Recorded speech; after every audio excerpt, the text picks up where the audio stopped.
everyone, and welcome back to my channel. My name is Bree, and today I'm going to have another discussion video. So once again, sit back, relax, grab yourself a drink, and stay tuned for what's to come.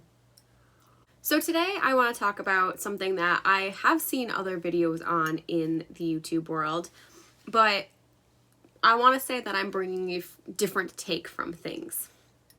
So most of the time when I see videos about age categorization in novels, a lot of times people struggle with, they know why middle grade and young adult are there and what purpose they serve, but they get stuck on adult. It's particularly with what themes and what you're supposed to get out of the adult books. As some of you may know, if you've watched previous videos, I am a therapist, so I decided that I'm going to dust off the old psychology degree and bring in some of the psychology world to assist with how age categorization works. My own personal take on things. This doesn't mean that it's absolutely accurate, but I see a lot of similarities with the development aspect of psychology and how age categorization in novels work. So basically, what I'm going to try to do today is kind of look at developmental psychology and how it relates to age categorization. Talk a little bit why some people might struggle with how adult is formed, particularly because adult is really the only category that has a lot of sway on how old their characters can be. You can have characters who are children up to very elderly, whereas the other categories are kind of fixed. As well as talk about some of the struggles as a writer having these age categorizations and genres blending together. To start, one of the fundamental elements of psychology when you go to school is you learn about developmental psychology.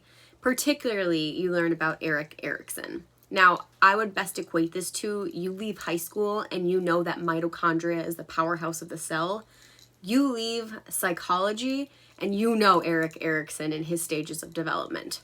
He is such a powerful name that I don't doubt that even if you haven't gone through psychology, you've heard his name thrown about. But essentially, Erikson created these 8 stages of development, and they kind of go through exactly that, our life stages, from the time we are born until the time we die. He claims that in each of those stages, you kind of face a crisis in your life, and you either grow from that crisis or you get stuck there, and a lot of other psychology problems end up happening. I'm not going to go through every single stage. I'll just touch upon some of them because some of them aren't going to be relevant to the books. Specifically from age birth to like 1.5, that's trust and mistrust. You're not going to have infants who are reading. I mean, if you are, that's amazing. Please put that on the internet because you will blow up if that's the case.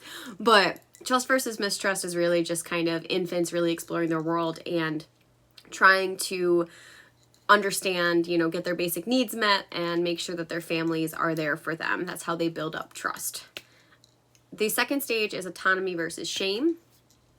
This starts about 1.5 to 3 years old, and essentially they're starting to learn about if they can do something and if they're scolded, or, how are they being shameful, and really starting to articulate who they are as individuals, and this will carry them through the rest of their lives. The third stage is where I think we really start this journey into how it relates to book age categorizations. The third stage is initiative versus guilt, and it's about ages 3 to 5 years old. Now, at this time, you really think kids are just starting to get into learning how to do things. They're in preschool or about to enter kindergarten, and they're starting to pick up picture books. A lot of things with initiative versus guilt is this is a time where they're starting to interact with other kids, they're starting to learn things, they're learning numbers and alphabets, and I would say the best way to describe picture books is it's teaching kids things about the world. You are taking initiative to learn about whatever the topic of the picture book is. Most of the time, as far as quality goes, or writing, I guess, there's not a lot of writing. The emphasis is on the pictures and kind of introducing topics to children. So that's why I would say this is like a great mashup for picture books, because right around the time you were starting to learn picture books and 1 and 2-year-olds, you probably might be picking them up, but you really start to learn what they are between the ages of 3 and 5. With that said, initiative versus guilt kind of goes hand in hand with why picture books are targeted towards this age of children. The 4th stage for Erikson is industry versus inferiority. Erikson pretty much says that at this time you are starting to figure out who you are in the world. You're starting to read, write, learn, do math, and starting to hone specific skills that they will carry for the rest of their life. They're also starting to really integrate with friends more. They're definitely at this point, because of the ages between 5 and 12, they're starting to be friends with people. They're starting to learn what value society does. So 5 to 12, I would say, is right around the time middle grade starts. I know sometimes it's aged up a little bit. It's usually 8 to 12 in book form. But for this purpose, if we're looking at 5 to 12, when you're learning all these new things and how you fit into society, learning right from wrong, that industry versus inferiority, that's exactly what middle grade aims to do. You're learning all of these new things and you're kind of being sent to whatever it is, whether it's a fantasy book like Percy Jackson, where he's on a quest to, save the world, but also you're learning about that friendship and you're starting romance for the first time and just being a kid.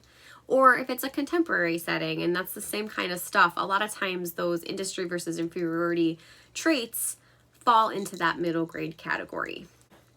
Then we come into the young adult age.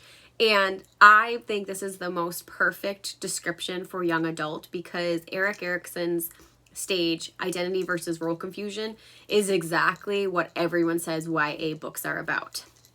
The biggest theme for YA is that you are finding yourself coming of age. And tried and true, I'm pretty sure that's almost what every single YA book is about. Identity versus role confusion is from the ages of 12 to 18, typical YA age. And at this point, you're really trying to learn who you are as a person to be for the rest of your life. During this time, you're really coming into who you are as a person. You're exploring your personal beliefs, you're exploring your personal values, and you're starting to create goals. You're starting to learn what you want to be when you grow up, who your friends are, if you practice certain religions, if you find your sexuality. All of those things are core components to young adult books, and that's the same thing for Erikson's stage, identity versus role confusion. Typically, you see with YA too, you struggle, like a lot of the characters will struggle through some of these things, and same for if it's a contemporary, if it's a fantasy, if it's a romance, they're all bundled into the same kind of struggle, because what Erikson would say that is if you don't find your identity, then you get stuck where you're always searching for yourself and you never can get past the stage to get into adulthood. So once again, lines up perfectly well. The last stage is where we would fall into the adult categories. And now with Erikson, I've kind of briefly talked about the 5 stages. He has 8 stages total. And I do think to some degree, the last 3 stages of his development theory can all be related to adult themes. The 6th stage is intimacy versus isolation. So essentially finding lifelong partners, romance, marriage, being committed and self-sustaining. If you don't find that in this stage, Erikson would say that you kind of face this isolation and a lot of that doubt. And as you can kind of see, I think a lot of this plays into the further mental health that we deal with. So, if you're isolated, you could be depressed, you could have anxiety. There's a lot of things that would roll up into that. And I think there is a decent amount of adult books who do explore this topic, who explore the intimacy, who explore divorce, just explore romance, relationships, all of that. And it's a little bit more of a mature topic, which I think is why we can kind of look at that intimacy versus isolation to say, oh yeah, this is a theme of adult books. The next stage for Erikson is the generativity versus stagnation. This does happen in a middle adulthood for about 40 to 65 years of age. Typically at this point, you're getting older, you want to leave your mark on the world and you want to be able to leave a legacy behind. So whether or not you're raising your own children, you're struggling with the parents who came before you, you're struggling in your job, a lot of that we also see in adult books. And the final stage being ego, integrity versus despair. This is typically seen as 65 until the end of your life. Essentially, what Erikson would say is that during this stage, you kind of review everything you have done for your life and you decide whether or not it was all worth it. If you did everything you wanted to do, if you became everything you wanted to be, if your life was worthwhile in the end. That's pretty much the sum of what this stage is. The best two examples I have of this is Tuesday Was with Maury and The Death of Ivan Ilyich, both of which explore people at the end of their lives kind of coming to terms with all that they've done. So once again, that falls into the adult category.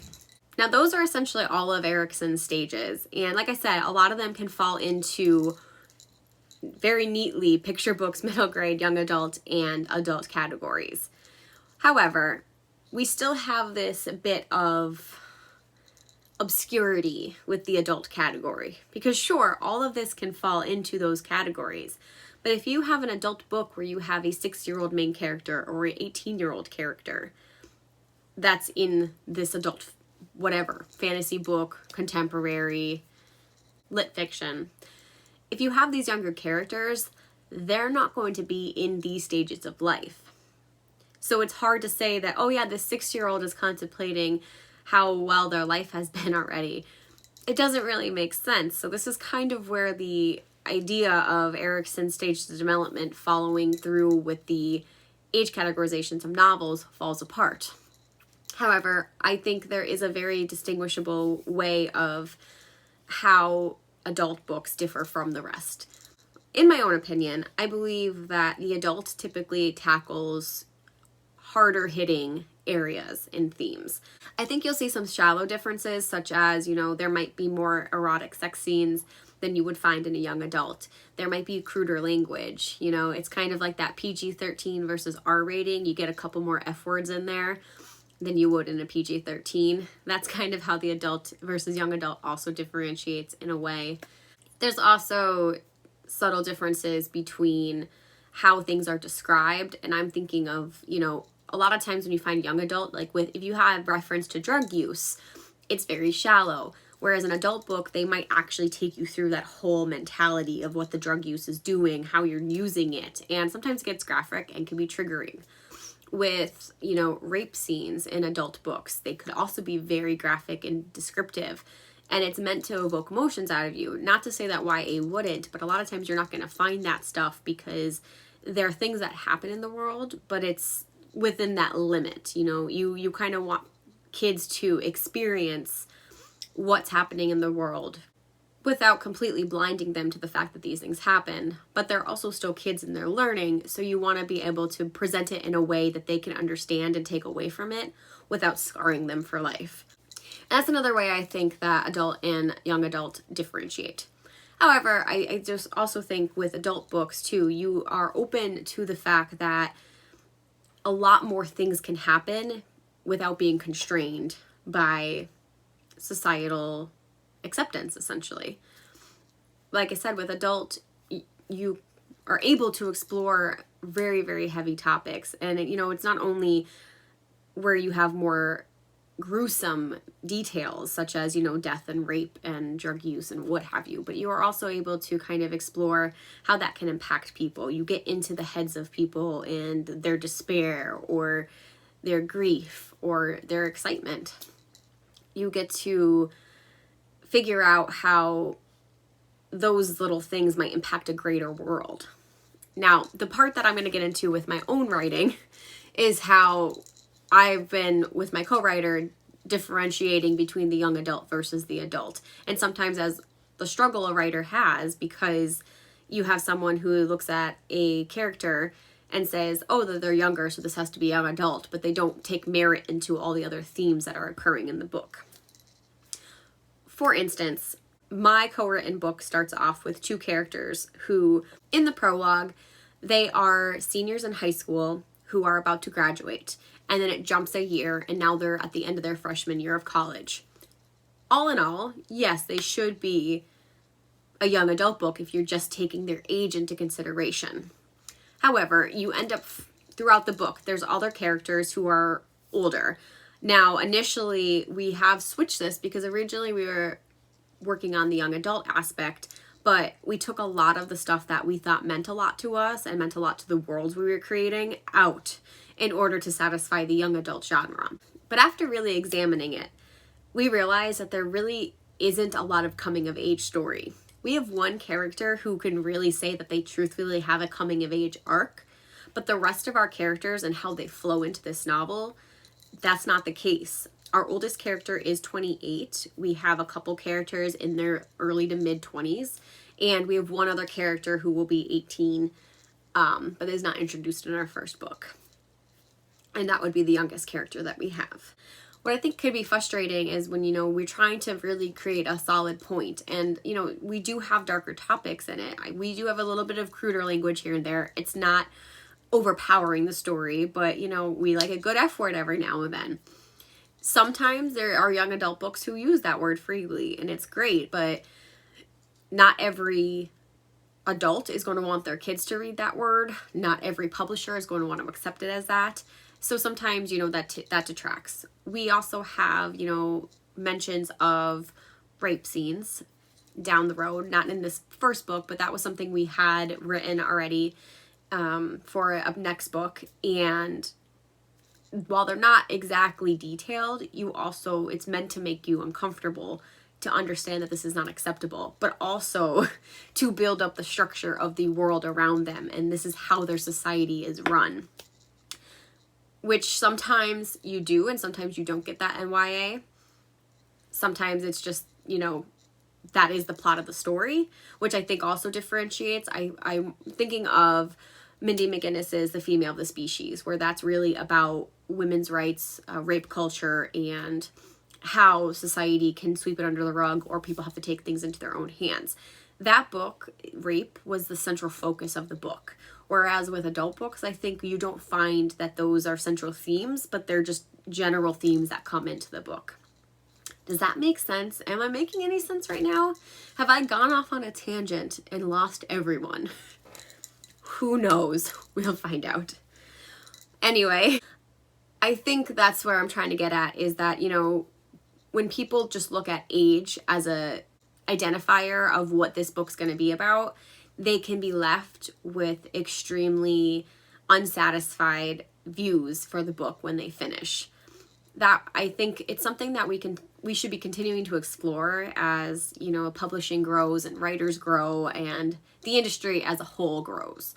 Because I think if we get stuck saying, well, just because you're this age makes it this book, we're going to have a lot of unhappy people. Because I think you can have just as much power from a 16-year-old as a 85-year-old, and they could be in the same book and bring a lot to the story.